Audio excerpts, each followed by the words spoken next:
हर लड़की को अपनी जिंदगी एक रोमांटिक फेरी टेल की तरह चाहिए, पर अगर आपको वाकई मौका मिले ऐसी जिंदगी जीने का तो आप एंड पे किसे अपना हीरो चुनेंगी? कमेंट में जरूर बताइएगा। कहानी की शुरुआत एक टीनेजर गर्ल नटैली से होती है जिसे रोमांटिक मूवीज देखने का बहुत शौक है, क्योंकि मूवीज के एंड पे हर लड़की को उसका मिस्टर परफेक्ट मिल जाता है और फिर वो लोग हमेशा साथ खुश रहते हैं। नटैली की माँ आकर उसे कहती है कि रोमांटिक मूवीज देखने का कोई फायदा नहीं, क्योंकि रियलिटी इस सब से बिल्कुल मुख्तलिफ है। ये मूवीज में हमेशा स्लिम गर्ल्स को ही हीरोइन के तौर पर लिया जाता है, जिनके लिए हर लड़का मरने को तैयार होता है, मगर हम जैसी लड़कियां हमें कोई पसंद नहीं करता। हम बस दुनिया में जस्ट फ्रेंड्स बनने के लिए आई हैं और वही बन के मर जाएंगी। अगर उनसे गलती से कोई शादी कर भी ले तो वो भी बस वीजा की खातिर ही करता है। सीन्स अब 25 इयर्स बाद पे शिफ्ट होते हैं, जहाँ नटैली न्यूयॉर्क सिटी में एक टूटे और गंदे अपार्टमेंट में रह रही थी। उसका एक पेट डॉग बैक्स्टर भी है जो नटैली की कभी बात नहीं मानता। नटैली का गे नेबर डॉनी को भी नटैली बिल्कुल पसंद नहीं, इसलिए वो हमेशा उससे रूडली बात करता है। नटैली बाय प्रोफेशन एक आर्किटेक्ट है, मगर सेल्फ कॉन्फिडेंस ना होने की वजह से उसके काम की आज तक किसी ने तारीफ नहीं की। नटैली की एक और खूबी कहें या खामी, वो ये है कि वो किसी को इनकार नहीं कर पाती, जिसका फायदा नटैली के जूनियर्स तक उठाते हैं। वो उससे अपने हिस्से का काम भी करवाते हैं, जो बात नटैली की फ्रेंड्स वाइटी और जोश को बिल्कुल पसंद नहीं। वाइटी नटैली को उनके न्यू क्लाइंट मिस्टर ब्लेक के बारे में बताती है, जो बहुत हैंडसम है। जोश नटैली को अपना नया डिजाइन सबके सामने प्रेजेंट करने का कहता है, मगर नटैली इनकार करते हुए कहती है मैं वो मेल कर दूंगी, जिस पर जोश उसकी चेयर को घसीटते हुए जबरदस्ती मीटिंग रूम के आगे ले जाता है। नटैली कॉफी पकड़े अंदर जाती है, जहां ब्लेक को लगता है कि वो उसके लिए कॉफी लाई है, और जब वो कॉफी टेस्ट करता है तो नटैली को डांटता है कि ये उसकी पसंद की नहीं, जिस पर नटैली कुछ नहीं कह पाती, जबकि उसे तो कहना चाहिए था कि वो एक आर्किटेक्ट है, कोई सेक्रेटरी नहीं। उल्टा वो और कॉफी लेने के लिए चली जाती है। वापस आकर वो वाइटी को डिजाइन मेल करने का कहती है, जो एक रोमांटिक मूवी देख रही थी, जिसे देखकर नटैली को गुस्सा आ जाता है, क्योंकि उसे बचपन में बेशक ये सब पसंद था, मगर अब नहीं। इनफैक्ट अब तो उसे रोमांटिक मूवी से नफरत हो चुकी थी। वो वाइटी से कहती है कि romantic movies waste of time है, इनमें कुछ भी रियल नहीं। हीरोइन हर वक्त मेकअप और अच्छे कपड़ों में रहती है, वो इंतहाई खूबसूरत होती है, मगर उसे ही पता नहीं होता कि वो खूबसूरत है, और वो बेहद क्लमजी भी होती है, जिस वजह से उसकी टक्कर बिलियनियर हैंडसम मैन से होती है, जहाँ से उनका रोमांस शुरू हो जाता है। हर टाइम पीछे रोमांटिक म्यूजिक बजता रहता है। खुद ही पीछे बैक डांसर्स के साथ उनके स्टेप्स कोऑर्डिनेट करने लगते हैं। हीरो और हीरोइन का वॉइस ओवर भी होता है, और नोट टू मेंशन हर हीरोइन का एक गे बेस्ट फ्रेंड होता है, जो उसकी लव लाइफ में उसकी हेल्प करता है, और ऑफिस में उसकी राइवल भी होती है। ये सब सुनकर वाइटी उसे छेड़ते हुए कहती है कि एक शख्स जो रोमांटिक मूवीज नहीं देखता, उसे इनके बारे में कुछ ज्यादा ही पता है, जो सुनकर नटैली चुप हो जाती है। तभी उधर जोश आकर नटैली को कैरियोकी का रिमाइंड करवाता है कि उसने वादा किया था वो वहाँ जोश के साथ जाएगी, मगर नटैली इनकार कर देती है, क्योंकि उसमें बिल्कुल भी कॉन्फिडेंस नहीं था कि वो इतने लोगों के सामने गाना गाए। जोश के जाते ही वाइटी नटैली से कहती है कि जोश उसे पसंद करता है, और इसी वजह से वो उसकी तरफ बार बार देखता भी है,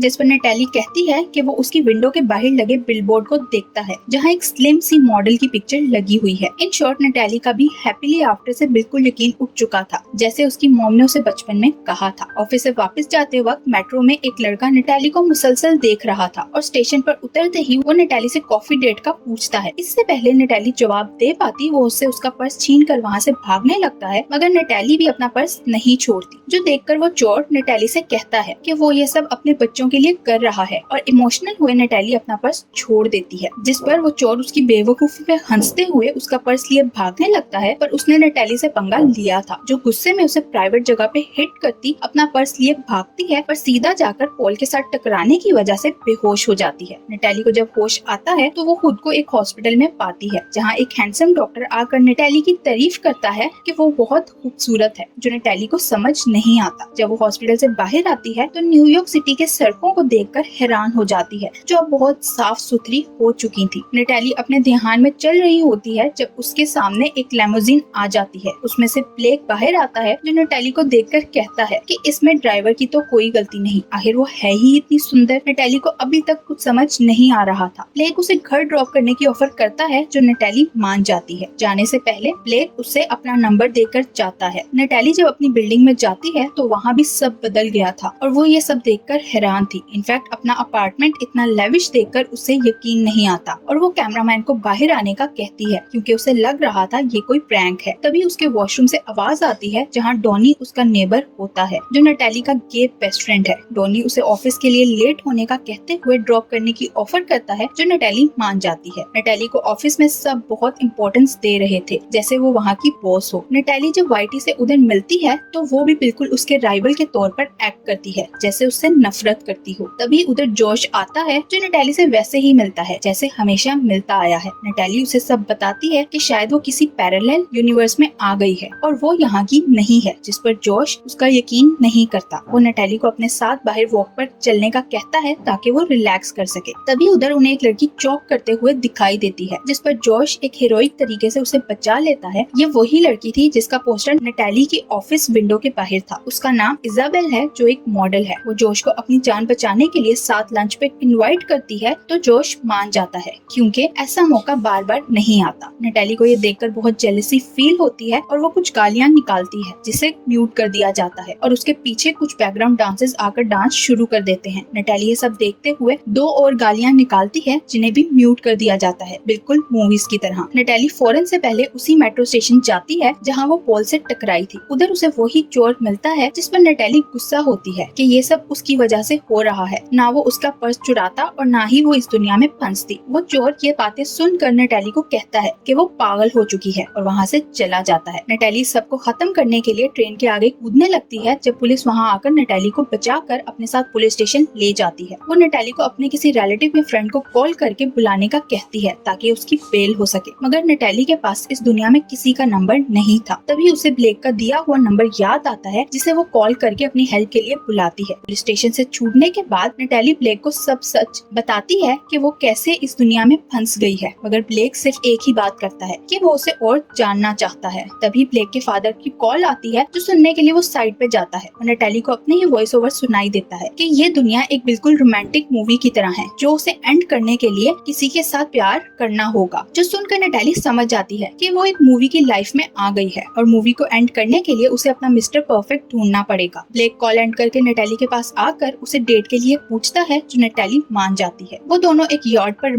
कैंडल लाइट डिनर करते हैं और फिर आइसक्रीम पार्लर में आइसक्रीम खाते हैं और रोड पर डांस भी करते हैं, जहाँ ऑटोमेटिकली बारिश शुरू हो जाती है। वो दोनों किस करते हैं और फिर नटैली के अपार्टमेंट में इंटीमेट होने लगते हैं। यही सीन्स एंड हो जाते हैं। अब नेक्स्ट मॉर्निंग दिखाई जाती है, जहाँ बिल्कुल मूवीज की तरह जॉश नटैली से कहता है कि ये उसकी लाइफ की बेस्ट नाइट थी। नटैली ऑफिस जाती है, जहाँ वाइटी उसे डांटती है कि वो एक हफ्ते के बाद ऑफिस क्यों आ रही है, उसने इतनी छुट्टियाँ क्यों की। तभी नटैली को मॉक मीटिंग में अपना होटल का डिजाइन देने के लिए बुलाया जाता है। नटैली जो रियल लाइफ में पार्किंग लॉट्स का डिजाइन करती थी, उसे होटल डिजाइन का काम मिला था, जिस पर नटैली कंफ्यूज हो जाती है, मगर जॉश उसे ये कहकर बचा लेता है कि नटैली का वो डिजाइन सरप्राइज है, जो वो एक्चुअल मीटिंग में देगी। नटैली फिर सारी रात होटल डिजाइन बनाने में लग जाती है, जब जॉश उसके लिए डिनर लेकर आता है। तभी नटैली का वॉइस ओवर आता है कि ब्लेक शायद उसके लिए नहीं बना, वो तो हमेशा जॉश को पसंद करती रही है। उधर ब्लेक भी आ जाता है, जिसे नटैली के करीब देखकर जॉश जेलस हुए वहाँ से चला जाता है। नेक्स्ट डे नटैली और ब्लेक एक रेस्टोरेंट में जाते हैं, जहाँ इजाबेल और जॉश भी होते हैं। इजाबेल और ब्लेक एक दूसरे को यॉट पार्टी से जानते थे, इसलिए इजाबेल उन्हें अपनी एक पार्टी में इनवाइट करती है, जिसके लिए ब्लेक नटैली को अपने हेलीकॉप्टर पर लेकर जाता है। नटैली उस पार्टी में मुसलसल जॉश को देख रही थी। तभी जॉश नटैली के पास आकर कहता है कि उसे लगता है एंड पे वो दोनों एक कपल बनेंगे, जिस पर नटैली उससे पूछती है कि फिर उसने कभी उसे डेट के लिए क्यों नहीं पूछा, जिस पर जॉश कहता है कि इतनी बार पूछा मगर तुमने हमेशा इनकार किया, जिस पर नटैली को गुस्सा आता है कि फ्रेंड्स के साथ जाना या ऑफिस के दौरान काम में ब्रेक पर बाहर जाना डेट नहीं होती, मगर जॉश कहता है कि अब इन बातों का फायदा नहीं। तभी इजाबेल अनाउंस करती है कि ये पार्टी उनकी एंगेजमेंट पार्टी है और कल सुबह वो और जॉश शादी करेंगे, इसलिए उन्होंने ट्रीट के तौर पर सबके लिए आज फ्री सिंगिंग नाइट रखी है। जो सुनकर नटैली बहुत हर्ट होती है और इमोशंस में बहकर वो डॉनी को जॉश के लिए अपनी फीलिंग्स के बारे में बता देती है। इजाबेल एक बहुत अच्छा सॉन्ग प्ले करती है, जिसके बाद जॉश फिर नटैली को गाने का कहता है, पर वो मना कर देती है। तो इजाबेल उसे टॉन्ट करती है कि सिंग करना सबके बस की बात नहीं। फिर क्या था, नटैली की ईगो हर्ट हो जाती है और वो एक सॉन्ग गाती है। उसके गाने पर वहाँ मौजूद सब लोग डांस करते हैं। रात को नटैली और जॉश बीच पर वॉक कर रहे होते हैं, जहाँ जॉश नटैली से कहता है शायद इस दुनिया में नहीं तो किसी और दुनिया में वो दोनों जरूर इकट्ठे होंगे, और वहाँ से चला जाता है। नेक्स्ट मॉर्निंग नटैली देखती है कि ब्लेक उसके आइडियाज चुरा कर अपने बिजनेस में उन्हें प्रेजेंट करने की बात करता है, जिस पर नटैली गुस्सा करती है। तो ब्लेक ही कहते हुए बात को कवर करता है कि एक ही बात है, उसके आइडियाज हो या नटैली के, क्योंकि शादी के बाद वो दोनों एक हो जाएंगे और उसे बिल्कुल पसंद नहीं कि लड़कियां शादी के बाद जॉब करे, जिस पर नटाली को और गुस्सा आ जाता है कि वो उससे शादी नहीं करना चाहती, इसलिए वो ब्लेक की बेइज्जती करते उसे अपने घर से निकाल देती है। ब्लेक के जाते ही उधर डॉनी आता है जो नटाली से कहता है कि अभी शादी होने में टाइम है, उसे अपने ट्रू लव के लिए आखिरी कोशिश तो करनी होगी और शादी रोकने का कहता है। नटाली डॉनी की बातों से इम्प्रेस हुए भागती हुई चर्च जाती है जहाँ सब स्लो मोशन में चल रहा था। वो चर्च जाकर जॉश से कहती है कि इजाबेल उसकी ड्रीम गर्ल नहीं है, उसे तो जॉश की फेवरेट चीजों का भी नहीं पता। बेशक नटाली इजाबेल की तरह स्लिम नहीं है,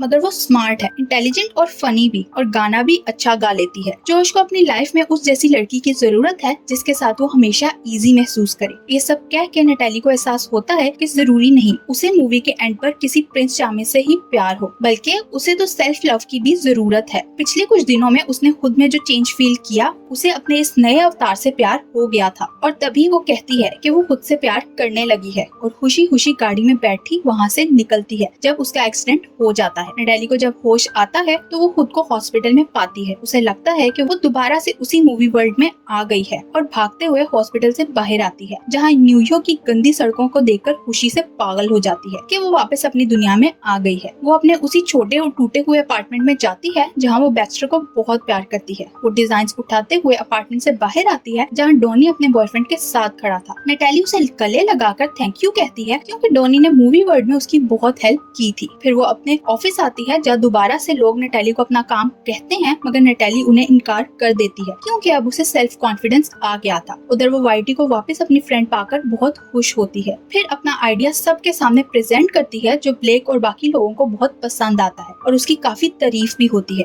वो मीटिंग के बाद सीधा जोश के पास जाती है और कहती है कि स्लिम मॉडल्स के साथ जिंदगी नहीं गुजरती, जिंदगी एक इजी गोइंग लड़की के साथ गुजारी जाती है जैसे कि वो। आखिर एक बेस्ट फ्रेंड से ज्यादा आपको कौन समझ सकता है। अभी जोश मुस्कुराकर नटाली को अपनी सीट पर बिठाता है और खुद नटाली की सीट पर बैठता है, जहाँ नटाली देखती है कि जोश की सीट से वो मॉडल का पोस्टर नजर नहीं आता, बल्कि उधर विंडो में जोश का रिफ्लेक्शन नजर आ रहा था। यानी जोश इस विंडो में नटाली का रिफ्लेक्शन देखा करता था क्योंकि वो उससे बहुत प्यार करता है, जिस पर नटाली इमोशनल होती है, और तभी जोश उसके पास आता है और वो दोनों किस करते हैं। नेक्स्ट सीन में नटाली अपनी कॉफी लेने के लिए जा रही थी जब उधर वाइटी आकर नटाली से कहती है कि वो हमेशा से मूवी की लव स्टोरी ही जी रही थी, जहाँ उसके पास उसकी ड्रीम जॉब है, एक बेस्ट फ्रेंड वाइटी और बॉयफ्रेंड जोश। नटाली ग्राउंड फ्लोर पर आती है जहाँ वो जोश और बाकी सब लोगों के साथ मिलकर एक गाना गाती है, और यही इस मूवी की हैप्पी एंडिंग हो जाती है। Thank you for watching.